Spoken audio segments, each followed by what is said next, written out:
Hey, what's the deal with gamma radiation? So, after seeing Adam Warrock last week and spending some time with another comic-loving friend I haven't seen for a while, I started thinking about some characters I like and some stories that kind of caught my attention, and I came back to the 2004-2005 She-Hulk series. Why? Because I like them. She-Hulk's pretty awesome in those. I was playing some Phoenix Wright, maybe. It got me in the mood, thinking about the legal side of things.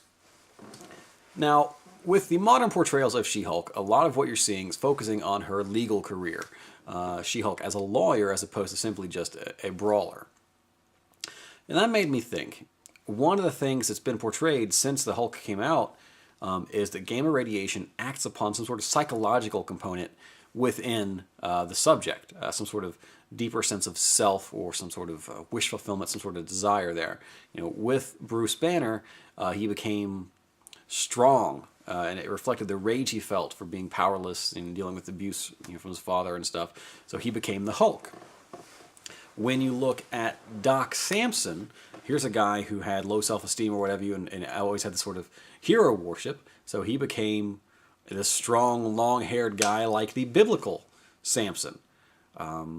The leader, Samuel Stearns, he was always envious of his brother's intelligence, so when he got some gamma radiation pumped into him, he became a superbrain, he became the leader. Emil Blonsky, similar to Banner's rage, his is more, I guess, fueled by hate and envy. Which, I guess it's hard to decide between, rage and hate, but his is angry at everything. He's just, he's an abomination. But then you look at Jennifer Walters. First off, her gamma radiation exposure initially was secondhand. It was a blood transfusion from Bruce, so maybe that's got something to do with it.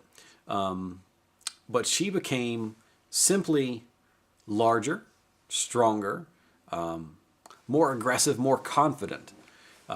She said, the things that Jennifer Walters cannot do, She-Hulk will.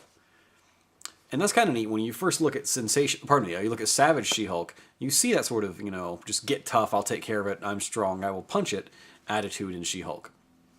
Once you get to John Byrne and the sensational She-Hulk series, you get her breaking the fourth wall, and you get a lot more humor to it, and you get more self-assured Jennifer Walters.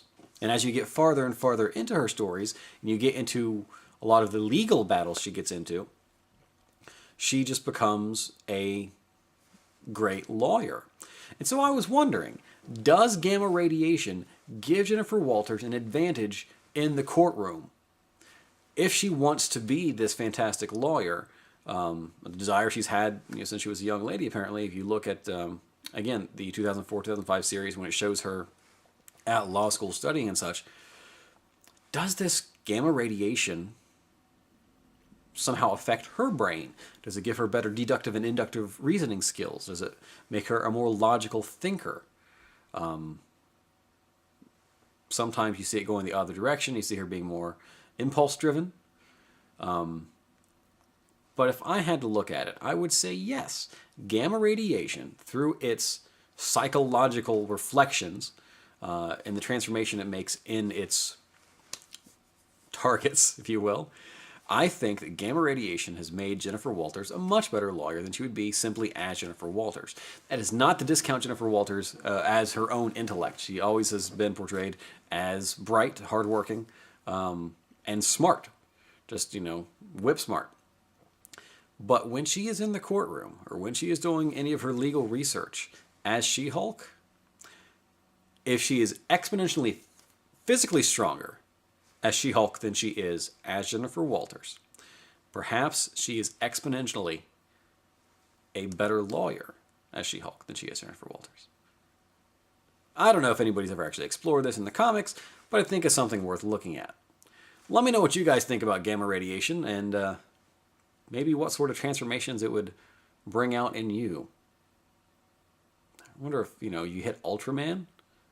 Not like the DC, or pardon me, not the Japanese one, but the I think his name is Ultraman. Terrible guy. Maybe he'd be a better comedian. I don't know. Spider-Man would not become, just a Hulk spider. He would become, I guess, neurotic, but fun-loving spider. He'd become a really kind of happy Woody Allen Spider-Man. I don't know. Punisher would be... He would actually be Mr. Fix-It. He would be the Grey Hulk. Just, more quick to pull the trigger.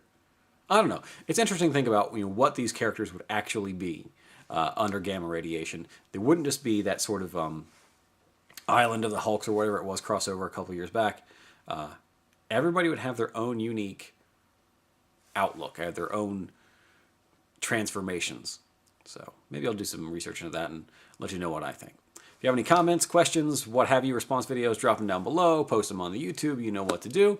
Otherwise, like, subscribe, hit me up on Twitter at ATI channel, check me out on DevArt, Nerdcraft, and we will catch you all next time. Peace.